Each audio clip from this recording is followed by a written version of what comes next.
байцгаана уу? Янж маань.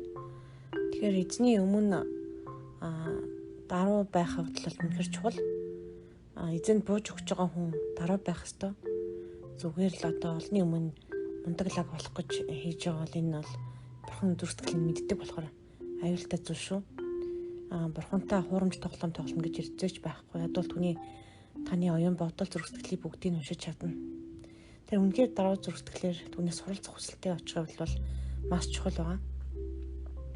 Тэгэхээр Иесус хэлэхдээ надаас суралцах гэж хэлсэн байдаг. Учир нь би зүрсгэлтэй дүлгөн даруй билээ гэж Матай 11:29-с хэлсэн байгаа. Тэрний миний буулгыг өөр дөрөө авч эхэлдэг л дээ. Гэхдээ цааш нь надаас суралцаж намайг даг гэдэг нь болохоор нэг дагаад яв гэсэн үг. Эс гадна суралцаа гэсэн үг, надаас суралц гэсэн үг. Учир нь би зүрсгэлтэй дүлгөн бас даруй гэж. Тэгээд та нар сэтгэлтэй амралтыг олох болно гэж. Тэр эзнийг дотор бууж өгнө гэдэг нь болохоор улам даруй болно гэсэн үг л та. Эзнээс хамааралтай амьдрнаа гэсэн үг. Тэр нь утсан хүүхэлдэй шиг ч юм уу тийм болчихно гэсэн үг биш. Та амар амгалныг үнэхээр олох болно. Үнийг хийхин тулд яах ёстой вэ гэхээр Иесусыг дураж даах ёстой гэсэн үг, суралцах ёстой гэсэн үг. Иесус зөвхөн аавынхаа хүслийг энэ дэлхийд биелүүлсэн байдаг. Тэрний хүслийг үнээр аавынхаа хүслийг биелүүлэх гэж энэ дэлхийд ирсэн байдаг. Тэгэхээр аавынх нь хүсэл юу байсан блэ? Үнэхээр бүгээр дамжуул бүхнийг аврах байсан. Бидний гэмгэлийг уучлах байсан. Тэгэхээр Иесусээс суралцах бол маш чухал байгаа. Ялангуяа Иесус сэтгэлдээ дүлгөө, зүрхэндээ даруй байгаа. Зүрхтгэлтэй. Тэгээ даруй болно гэдэг нь навсуур хувцтай ч юм уу хин ч юу хэлсэн гэсэн тийм дорой байна гэсэн үг биш. Үнэхээр эзэнд итгээд даруй байх үнэхээр бай гэж байгаа хүн та Дэвидийн тухай унших хэрэгтэй. Дэвидийг энэ Голиатыг чи алчээ гэж хэлж байхад ний чин дийлчий гэж хэлэхээр ахнар нь хажуунаас нь Дэвидийг шоолж бараг дормжилж ч юм уу бардам зантай гэж хэлж ирсэн. Гэтэл Дэвид үнэхээр эзэн Бурханаараа тэр бүгдийг ялж чадна гэдгийг мэдэж байсан. Хамгийн бага зүгээр л хүн тоохгүй зэрэг дайчин ирж бэлтгэгдсэн зэрэг биш зүгээр хонжоо хөө. Гэтэ тэр үнэхээр эзэн дотор даруй байсан. Яагаад гэвэл эзнэр тэр бүхнийг ялж чадна гэдгийг мэдэж байсан гэсэн үг. Тэр таны өөр ямар ч байсан гэсэн. Та тэрэнд анхаарлаа бити тавиарай. Яг бурхан дээр яг Дэвид чиг бурхан дээр анхаарлаа тавиарай.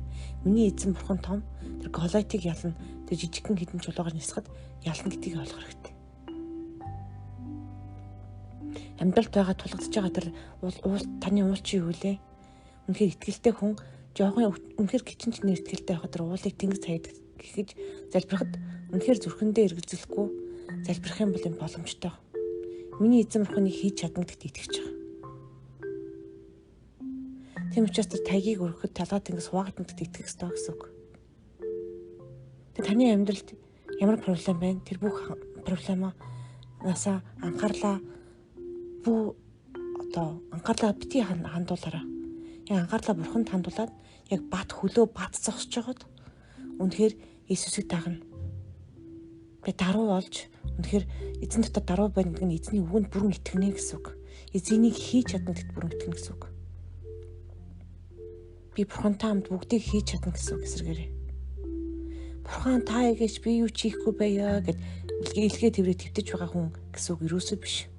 Эзэн дотор бат зогсно гэсэн үг. Эзэн дотор хүчтэй байна гэсэн үг эсрэгээр нь. Тэгэхээр эзэн үнэхээр бурхан дотор даруй байх тухай та бурханаас үнэхээр өөрөөс нь асуугаарай. Худлаа даруй царилдаг хүмүүс байдаг л дээ. Би энийг чинь чадахгүй шүү дээ. Би ингэж залбирч чадахгүй. Энийг чинь бурхан л хийдэг. Би өчүүхэн амьтан шүү дээ. Би гэмтэй хөө ингээл залбирдаг хүмүүс байдаг л та. Завлонгоороо би бахархаж байна гэдэргээд. Эзэн бурхан тийм уйланхаа сууланхаа тийм хүн байгаасаа ч хүсэхгүй. Хүүхэд нь байн гуулганаа л гошгоноод тэгвэл яагаад байгаа юм гэж хэлнэ үстэй түнтэй л адилхан. Харин тэр хүүхэдтэй нь хүчтэй өөрийнхөө потенциалаар ажиллаж зэрэглэн цаваа байх юм бол аав ээж нь баяртай байдаг.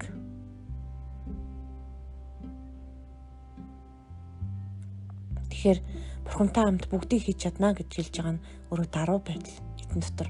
Эзэн харин тэр үед баярлна. Энэ үед чи өөрөө өчүүхэн болж харин Бурхан чамаар дамжуулж юм хийнэ гэдэгт итгэнэ гэсэн үг. Тэгэхээр Бурхан хүнээр дамжуулж ажилладаг шүү. Үнэхээр яг тийм учраас сайн мэдээ та явах ёстой.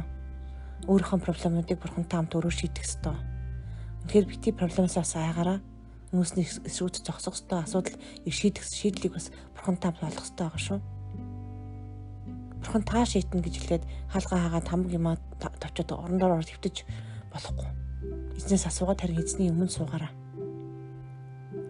Залбиралд бас өөрийгөө өнөхөр зориулаараа. Гэт үнэхээр өчүүхэн нэгэн төгсөн ус ч гэсэн шагналаа үл алдна. Тийм учраас өчүүхэн хүмүүс Бурханы өмнө өчүүхэн гэж байгаа тэр хүмүүс туслаараа эзэм. Хүмүүсийг бас бити ялдуурлаараа. Гэхдээ Бурхан бүх хүнд хайрдаг дэг бүү мартаараа. Тэгээд танд баярлалаа. Подкастын минь бусдад бас түгээгээрэй. Баяр таа.